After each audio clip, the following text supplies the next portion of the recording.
Assalamualaikum warahmatullahi wabarakatuh.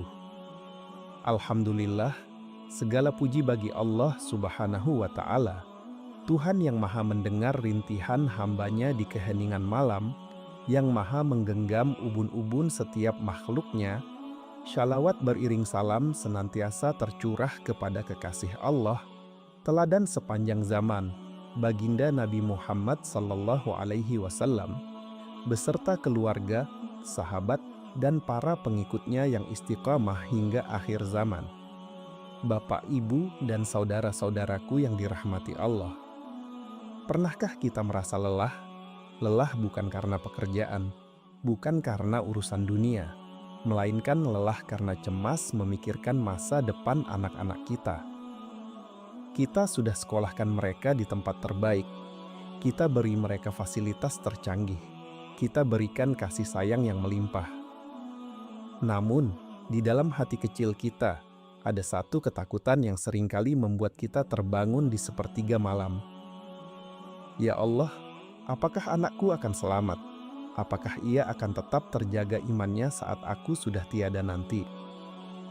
Seringkali kita sibuk menasihati anak dengan lisan kita, tapi kita lupa berbicara kepada pemilik hati anak kita. Kita lupa bahwa ada satu pintu rahasia yang tidak pernah ditutup oleh Allah, yaitu di saat kepala kita menyentuh lantai bumi, namun ruh kita sedang melesat menembus langit. Hari ini, izinkan saya berbagi tentang satu rahasia sederhana namun dahsyat. Sebuah cara mendoakan anak di sujud terakhir, dengan selipan 3 kata sakti yang insya Allah akan menjadi kunci pembuka bagi terkabulnya doa-doa kita di hadapan Allah Subhanahu wa Ta'ala. Bapak dan Ibu yang dimuliakan Allah, coba kita sejenak renungkan. Kita semua sepakat, anak adalah amanah yang paling berat sekaligus harta yang paling berharga. Mereka adalah titipan Allah yang kelak akan kita pertanggungjawabkan di hadapannya. Namun, mari kita jujur pada diri kita sendiri. Seringkali kita merasa lelah.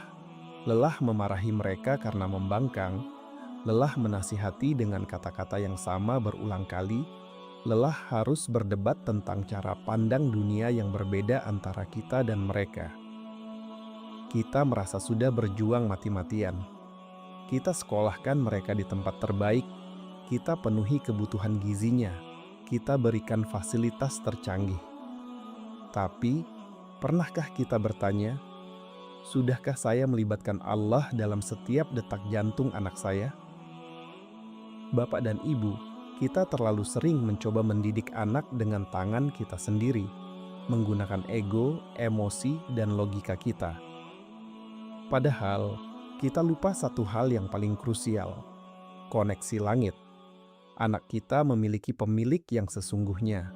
Hati mereka, pikiran mereka, dan masa depan mereka ada dalam genggaman Allah Subhanahu wa Ta'ala. Jika kita hanya mendidik mereka dengan kata-kata, mungkin itu hanya akan sampai ke telinga mereka.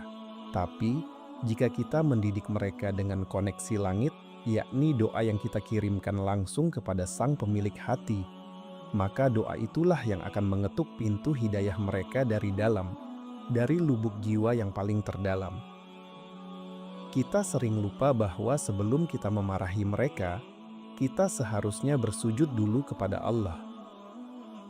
Kita sering lupa bahwa sebelum kita khawatir akan nilainya di sekolah, kita harusnya lebih khawatir akan kedudukannya di mata Allah. Maka hari ini, izinkan saya mengajak Bapak dan Ibu untuk berpindah jalur. Berhentilah sejenak dari rasa lelah yang sia-sia, dan mari kita pelajari bagaimana cara menyambungkan koneksi langit itu. Melalui sujud terakhir kita akan belajar bahwa ternyata ada cara yang jauh lebih elegan, lebih efektif, dan lebih diridai oleh Allah untuk mengubah masa depan anak-anak kita tanpa harus menguras air mata kita dengan sia-sia. Bapak dan Ibu yang saya cintai karena Allah, selama ini mungkin kita menganggap sholat hanyalah sebuah kewajiban, sebuah rutinitas untuk menggugurkan beban. Kita berdiri, kita rukuk, kita sujud, lalu kita salam. Selesai. Seolah-olah sholat hanyalah urusan menyelesaikan laporan harian kepada Sang Pencipta. Namun, ketahuilah, ada satu rahasia besar yang sering terlewatkan. Ada satu momen di mana jarak antara kita dan Allah menjadi sangat tipis, nyaris tak berjarak. Momen itu adalah sujud. Rasulullah Shallallahu Alaihi Wasallam bersabda dalam sebuah hadits yang diriwayatkan oleh Imam Muslim, seorang hamba berada paling dekat dengan Rabb-Nya saat ia sedang bersujud, maka perbanyaklah doa di dalamnya. Perhatikan kalimatnya Bapak atau Ibu, perbanyaklah doa. Bukan hanya doa untuk urusan duniawi, tapi doa untuk investasi akhirat kita, yaitu anak-anak kita. Hari ini, saya ingin membedah satu rahasia besar tentang sujud terakhir. Mengapa ia disebut waktu emas? Karena sujud terakhir adalah titik pamungkas. Di sana, kita sedang merendahkan kepala, bagian tubuh yang paling kita muliakan, ke tempat yang paling rendah di tanah. Itulah simbol kepasrahan mutlak. Saat itulah Allah sedang membuka pintu langit selebar-lebarnya untuk menerima proposal kehidupan yang kita ajukan untuk anak-anak kita. Dan yang paling istimewa, saya akan membocorkan 3 kata kunci yang diajarkan oleh para ulama dan tercermin dalam mutiara hikmah Qur'ani. 3 kata ini bukan sekadar kalimat biasa, melainkan frekuensi yang insya Allah membuat doa kita tidak tertahan di langit-langit rumah, melainkan menembus arsy Allah Subhanahu wa Ta'ala. Jika selama ini doa kita terasa hambar, jika selama ini kita merasa anak-anak sulit diarahkan, mungkin karena kita belum menggunakan kode akses yang tepat. Hari ini, di majelis yang penuh berkah ini, saya ajak Bapak dan Ibu untuk membuka hati, menyiapkan jiwa, karena setelah ini, kita tidak akan lagi berdoa dengan cara yang biasa-biasa saja. Kita akan berdoa dengan cara yang luar biasa di momen yang paling istimewa. Bapak dan Ibu yang dirahmati Allah, mari kita renungkan sebuah hadits yang sangat agung dari baginda Nabi Muhammad Sallallahu Alaihi Wasallam. Beliau bersabda, seorang hamba berada paling dekat dengan Rabb-Nya saat ia sedang bersujud, maka perbanyaklah doa di dalamnya. Hadis riwayat Muslim. Bayangkan sejenak, Bapak dan Ibu. Di luar sana, kita seringkali merasa jauh dari Allah. Kita merasa seolah-olah doa kita tidak terdengar karena dosa kita yang menumpuk, atau karena masalah hidup yang terlalu sesak. Namun, Rasulullah memberikan kita sebuah pintu darurat yang sangat dekat. Saat kita bersujud, apa yang terjadi? Secara fisik, kita sedang meletakkan mahkota kemuliaan kita, yaitu dahi kita, ke tanah yang rendah. Kita merendahkan diri serendah-rendahnya, dan tahukah Anda?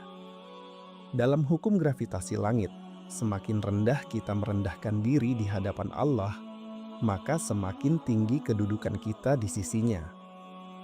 Saat sujud, disitulah ego kita hancur.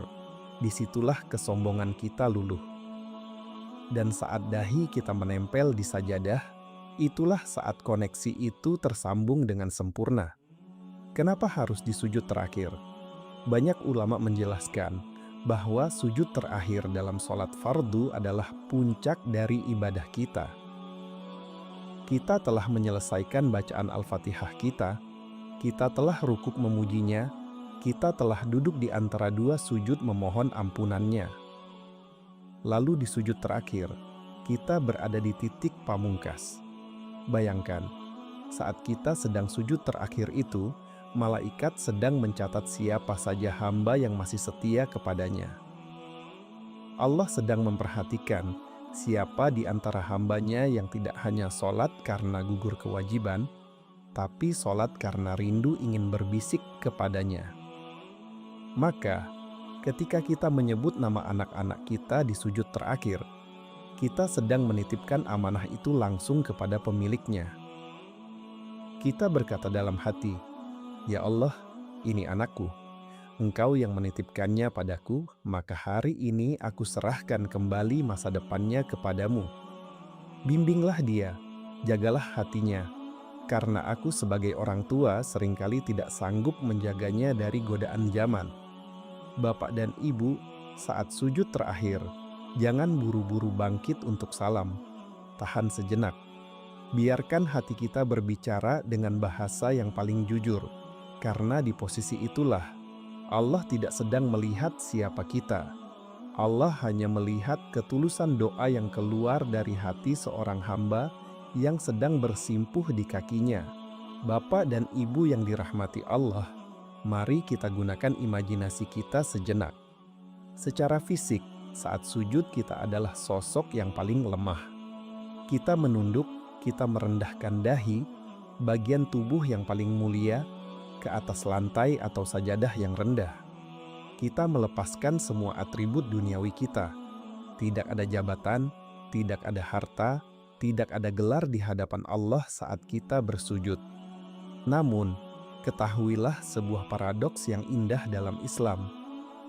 Di saat fisik kita berada di titik terendah, disitulah jiwa kita sedang mendaki ke puncak tertinggi kedekatan dengan Allah Subhanahu wa Ta'ala. Bayangkan seolah-olah saat sujud itu ada sebuah kabel iman yang terbentang langsung dari hati kita menembus langit ketujuh hingga sampai ke arsy Allah. Mengapa demikian? Karena Allah adalah zat yang maha tinggi, dan untuk mencapai zat yang maha tinggi, kita tidak memerlukan tangga duniawi. Kita tidak memerlukan koneksi orang dalam. Kita hanya memerlukan koneksi sujud. Ketika kening kita menyentuh bumi, malaikat menyaksikan sebuah pemandangan yang paling Allah cintai. Di saat manusia lain mungkin sedang sibuk mengejar dunia, di saat orang lain mungkin sedang tidur terlelap, ada seorang hamba yang sedang bersimpuh, melepaskan segala beban pundaknya dan berkata, "Ya Allah, aku tidak sanggup lagi memikul beban ini sendirian. Aku serahkan masa depan anakku. Aku serahkan kenakalan anakku. Aku serahkan masa depan keluargaku hanya kepadamu." Bapak dan ibu, inilah yang disebut dengan titik gravitasi doa. Saat kita sujud, gravitasi duniawi seolah lenyap. Masalah-masalah yang tadinya terlihat raksasa di mata kita akan terlihat kecil dari sudut pandang sujud. Mengapa? Karena saat bersujud, kita sedang menatap kebesaran Allah, bukan lagi menatap besarnya masalah kita. Inilah sebabnya, sujud bukan sekadar gerakan fisik. Sujud adalah jeda dari hiruk-pikuk dunia. Di detik-detik sujud itulah, Allah tidak sedang menuntut prestasi kita.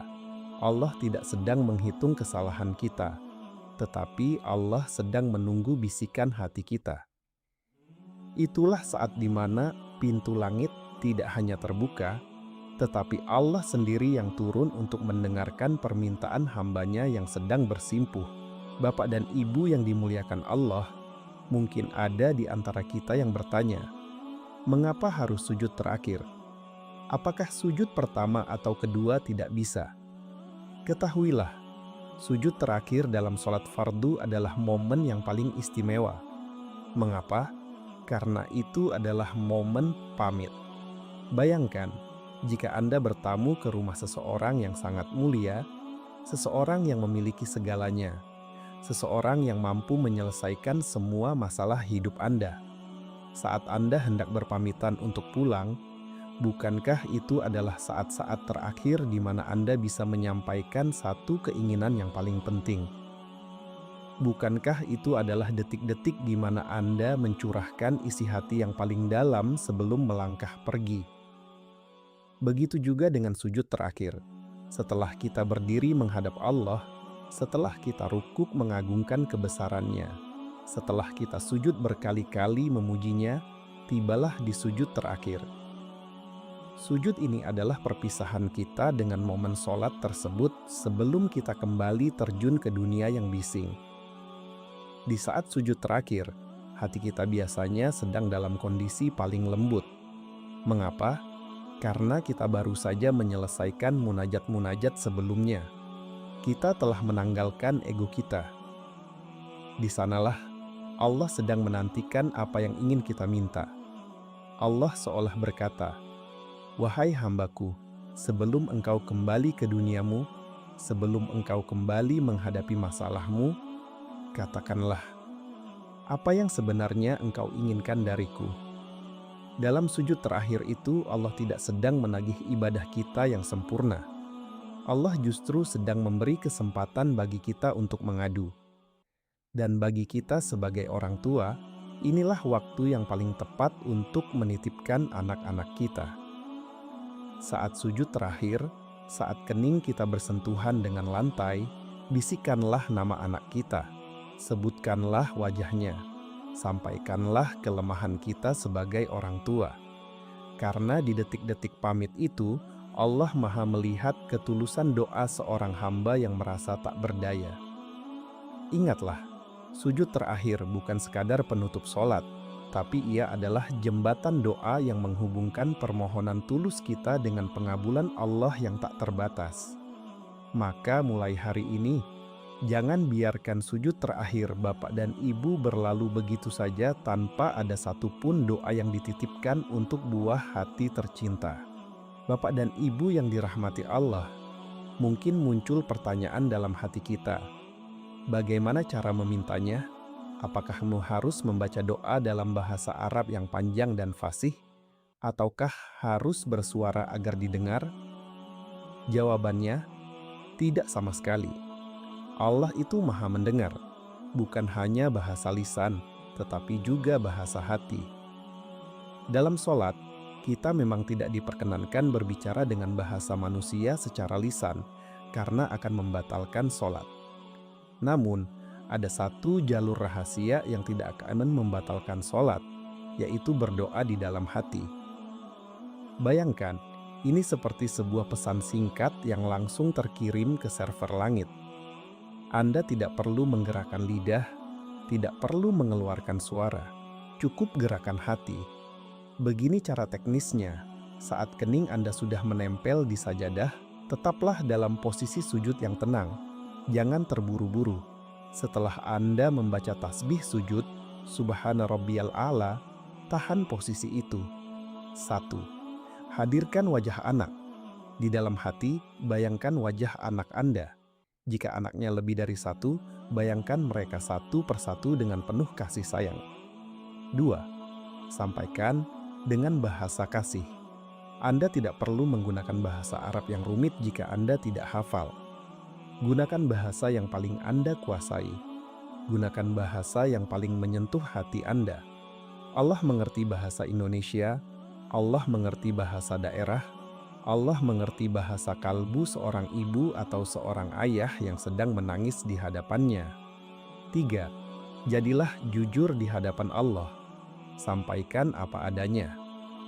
Katakan, "Ya Allah, anakku yang ini sedang keras kepalanya, tolong lembutkan hatinya. Ya Allah, anakku yang itu sedang sulit sholatnya, tolong bukakan pintu hidayahnya." Bapak dan Ibu, saat Anda berbisik di dalam hati, itulah saat koneksi itu sedang berada di kecepatan maksimal. Tidak ada jarak antara Anda dan Allah. Tidak ada penghalang.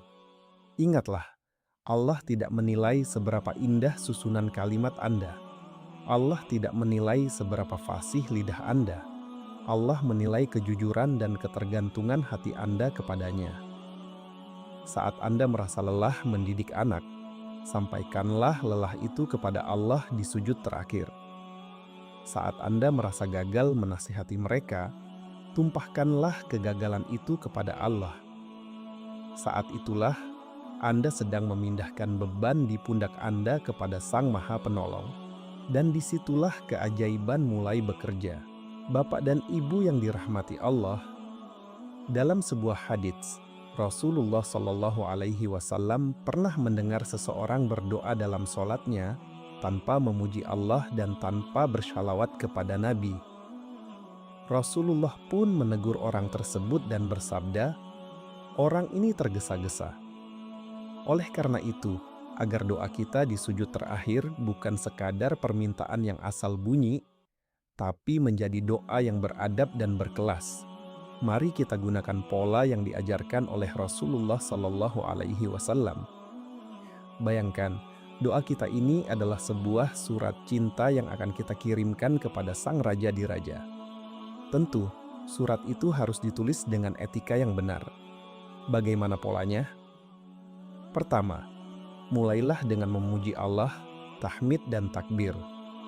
Sebelum menyebut nama anak kita, mulailah dengan mengakui kebesaran Allah. Ucapkan dalam hati, "Ya Allah, Engkau maha segalanya, Engkau maha pemilik hati anakku, Engkau maha tahu apa yang terbaik baginya." Saat kita memuji Allah, sebenarnya kita sedang menyiapkan hati kita sendiri untuk tunduk. Kita sedang mengakui bahwa kitalah yang butuh kepada Allah, bukan sebaliknya. Kedua, basahi lisan dengan sholawat. Jangan lupa, selipkan salawat. Allahumma shalli ala Muhammad. Mengapa? Karena salawat adalah kunci diterimanya doa. Allah saja bersalawat kepada nabinya, maka pantaskah kita yang penuh dosa ini langsung menodongkan permintaan tanpa memuliakan kekasihnya? Shalawat adalah mampeng harum yang membuat doa kita sampai ke hadirat Allah dengan cara yang paling indah. Ketiga, sebut nama mereka satu persatu. Setelah memuji Allah dan bersyalawat, barulah sebut nama anak kita. Jangan disingkat, jangan digeneralisir. Sebutkan nama mereka dengan jelas di dalam hati. Ya Allah, hamba titipkan Ananda, sebut nama anak. Mengapa harus satu persatu? Karena setiap anak adalah individu yang unik. Mereka memiliki ujian yang berbeda. Anak pertama mungkin ujiannya adalah kemalasannya, anak kedua mungkin pergaulannya, anak ketiga mungkin emosinya. Saat kita menyebut namanya satu persatu, kita sedang menunjukkan kepada Allah bahwa kita adalah orang tua yang benar-benar peduli, yang mengenal setiap detail karakter anak-anak kita. Bapak dan Ibu, saat kita menyebut nama mereka di antara pujian kepada Allah dan salawat kepada Nabi, disitulah doa kita menjadi doa yang terbungkus rapi. Ia tidak lagi menjadi keluhan yang berantakan, melainkan sebuah permohonan yang penuh etika. Insya Allah, doa yang dimulai dengan adab akan disambut oleh Allah dengan kasih sayang yang luar biasa. Bapak dan Ibu yang dirahmati Allah, ada satu rahasia lagi agar doa kita di sujud terakhir benar-benar bernyawa. Namanya adalah kekuatan visualisasi. Seringkali ketika kita berdoa, kita hanya fokus pada kata-kata. Kita sibuk merangkai kalimat indah. Padahal Allah tidak melihat kefasihan lisan kita. Allah melihat sejauh mana hati kita menghadirkan apa yang kita minta. Saat kening Anda menempel di sajadah dan Anda menyebut nama anak Anda, jangan hanya mengucapkannya seperti daftar belanjaan, hadirkan wajahnya. Bayangkan senyumnya, bayangkan kenakalannya yang mungkin membuat Anda kesal hari ini, bayangkan juga air mata yang mungkin ia sembunyikan dari Anda. Saat Anda memvisualisasikan wajahnya, seolah-olah Anda sedang membawa anak Anda untuk duduk bersimpuh bersama Anda di hadapan Allah. Anda tidak sedang berdoa untuk dia, tapi Anda sedang membawa dia bersama Anda menuju kasih sayang Allah. Bapak dan Ibu, ingatlah ini. Allah Maha mendengar. Dia tidak butuh bahasa yang rumit, tidak butuh diksi yang puitis. Dia sangat mencintai bahasa kasih seorang ibu atau ayah.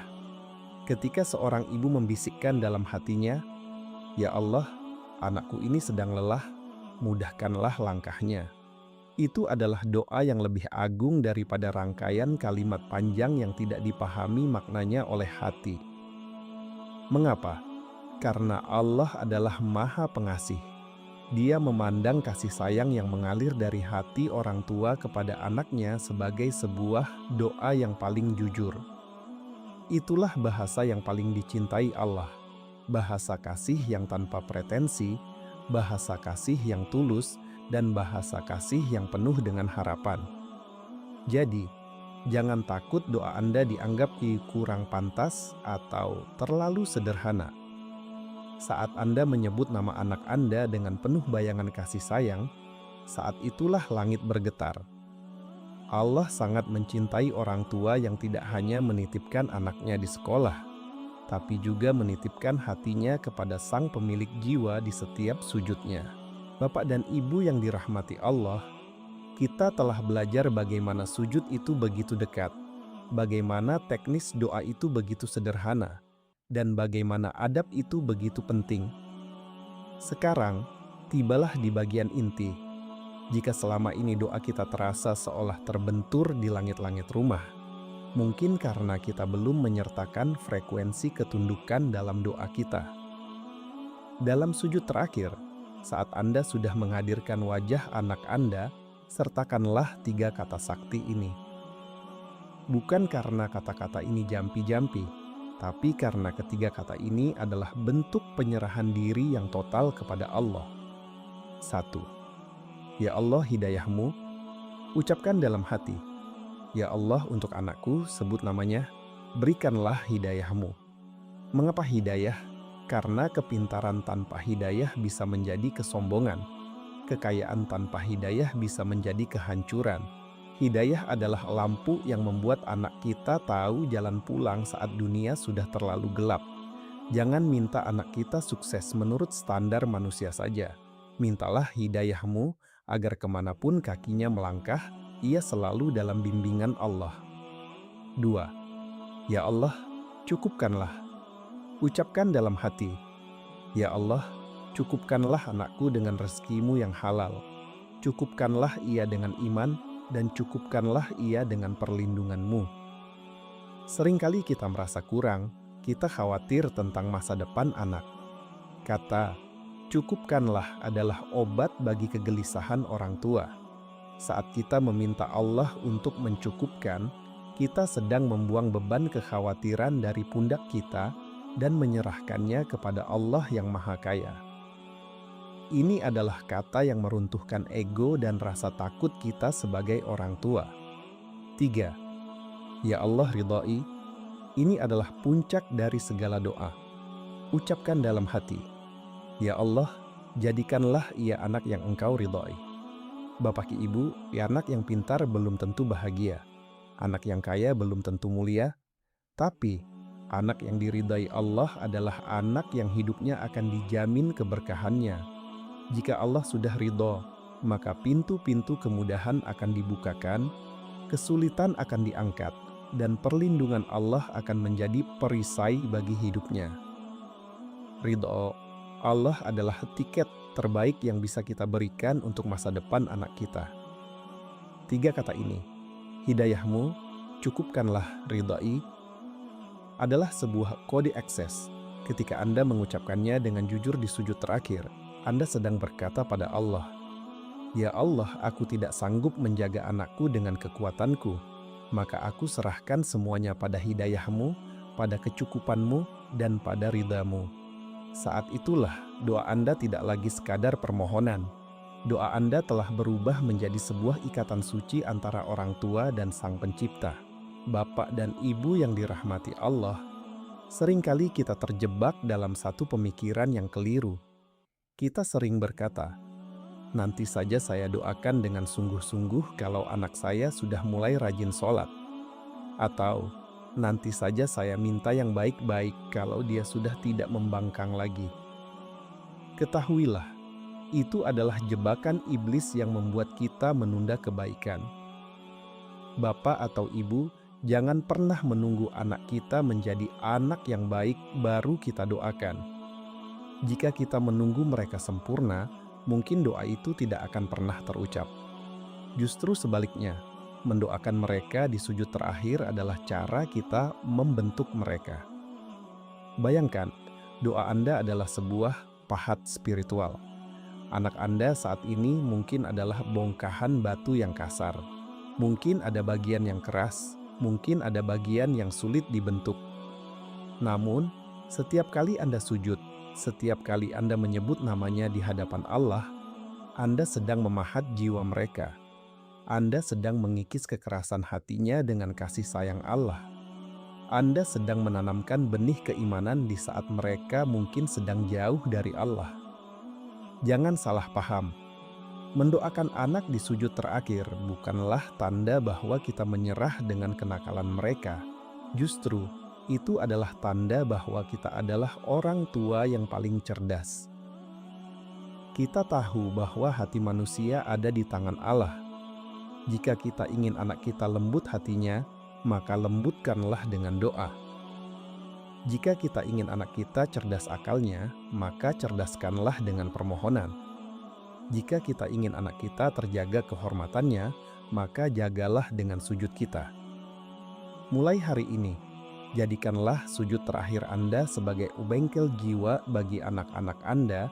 Jangan biarkan satu hari pun terlewati tanpa Anda menitipkan mereka kepada Allah. Mungkin saat ini anak kita belum berubah. Mungkin saat ini mereka masih sering membuat kita mengelus dada. Tapi ingatlah, doa orang tua adalah senjata yang menembus langit. Suatu saat nanti, ketika mereka sudah dewasa, ketika mereka berada di titik terendah dalam hidup mereka akan teringat satu hal. Dulu, ayah dan ibu selalu mendoakanku dalam setiap sujudnya. Dan itulah Bapak Ibu yang akan menjadi jangkar yang menjaga mereka agar tidak hanyut dalam arus dunia yang menyesatkan. Bapak dan Ibu yang dimuliakan Allah, setelah kita memahami rahasia sujud terakhir dan 3 kata sakti tadi, saya tidak ingin pertemuan kita hari ini berakhir hanya sebagai wawasan yang menguap begitu saja saat kita melangkah keluar dari pintu masjid ini. Saya ingin ini menjadi titik balik bagi keluarga kita. Maka, izinkan saya memberikan sebuah tantangan. Mulai malam ini, tepatnya pada sholat maghrib nanti, atau sholat apapun yang pertama kali kita temui setelah ini, saya menantang Bapak dan Ibu untuk mengubah kebiasaan. Jika selama ini kita sholat dalam keadaan tergesa-gesa, ingin segera bangkit dari sujud untuk mengejar urusan dunia, maka mulai detik ini, jadikanlah sujud terakhir sebagai waktu konsultasi pribadi dengan Allah. Anggaplah sujud terakhir itu sebagai ruang rapat rahasia antara Anda dengan Sang Pemilik Semesta. Anda tidak perlu membawa berkas, Anda tidak perlu membawa proposal yang tebal. Anda hanya perlu membawa hati yang jujur. Saat Anda sujud, katakan pada diri sendiri, "Ya Allah, ini adalah waktu konsultasiku. Aku tidak akan bangkit sebelum Engkau mendengar curhatan hatiku tentang anak-anakku." Konsultasikan semuanya. Konsultasikan kenakalannya, konsultasikan masa depannya, konsultasikan rasa khawatir yang sering menyergap di dada kita. Jangan malu untuk menangis di hadapan Allah. Jangan merasa diri terlalu berdosa untuk meminta. Ingat, kita datang sebagai orang tua yang butuh pertolongan. Dan Allah adalah tempat sebaik-baiknya untuk kita bersandar. Lakukan ini konsisten selama 30 hari. Saya berjanji, jika Bapak dan Ibu melakukannya dengan ketulusan dan penuh keyakinan, bukan hanya anak Anda yang akan berubah, tapi hati Anda sendiri yang akan merasakan ketenangan yang luar biasa. Anda akan mendapati bahwa beban yang selama ini terasa berat di pundak Anda perlahan diangkat oleh Allah. Anda akan melihat bahwa Allah mulai bekerja dengan caranya yang ajaib untuk menata masa depan anak-anak Anda. Apakah Bapak dan Ibu siap menerima tantangan ini? Siap menjadikan sujud terakhir sebagai waktu terbaik dalam hidup Anda bersama Allah? Bapak dan Ibu yang dirahmati Allah, sebelum kita mengakhiri pertemuan ini, mari kita sejenak menundukkan kepala. Lepaskan semua beban di bahu kita. Lupakan sejenak urusan dunia yang menunggu di luar sana. Bayangkan wajah anak-anak kita yang sedang berada di rumah, di sekolah, atau di tempat perantauan. Hadirkan mereka di hati kita saat ini. Ikuti doa saya di dalam hati, Bapak dan Ibu sekalian. Bismillahirrahmanirrahim. Alhamdulillahirabbil alamin. Hamdan syakirin, hamdan na'imin, hamdan yuwafi ni'amahu wa yukafi'u mazidah. Ya Allah, ya Ghafur, ya Rahman, ya Rahim. Hari ini kami bersimpuh di hadapan-Mu. Kami mengakui bahwa kami adalah orang tua yang penuh kekurangan. Seringkali kami khilaf dalam mendidik, seringkali kami marah karena ego, seringkali kami lupa bahwa mereka adalah titipan-Mu yang paling suci. Ya Allah, titipkan anak-anak kami dalam penjagaan-Mu. Jika mereka jauh dari-Mu, tariklah mereka kembali dengan hidayah-Mu. Jika mereka sedang tersesat, tunjukkanlah jalan pulang kepadamu. Lembutkanlah hati mereka yang keras, terangilah pikiran mereka dengan cahaya ilmu-Mu, dan cukupkanlah hidup mereka dengan keberkahan rezeki dari-Mu. Ya Allah, jadikanlah anak-anak kami penyejuk pandangan mata kami, qurrata ayun. Jadikanlah mereka generasi yang sujudnya lebih panjang dari sujud kami, ibadahnya lebih ikhlas dari ibadah kami, dan akhlaknya lebih mulia dari akhlak kami. Ya Allah, saksikanlah, mulai detik ini, kami berjanji untuk menjadikan sujud terakhir kami sebagai tempat kami mengadu tentang masa depan mereka. Maka terimalah doa kami, kabulkanlah harapan kami, dan jangan Engkau biarkan kami pulang dari tempat ini dengan tangan hampa. Rabbana hablana min azwajina wa dzurriyyatina qurrata ayun waj'alna lil muttaqina imama. Amin. Ya Rabbal Alamin. Bapak dan Ibu, semoga Allah mengabulkan setiap bisikan hati kita. Mari kita tutup majelis ini dengan mengucap alhamdulillah dan istighfar. Wassalamualaikum warahmatullahi wabarakatuh. Assalamualaikum.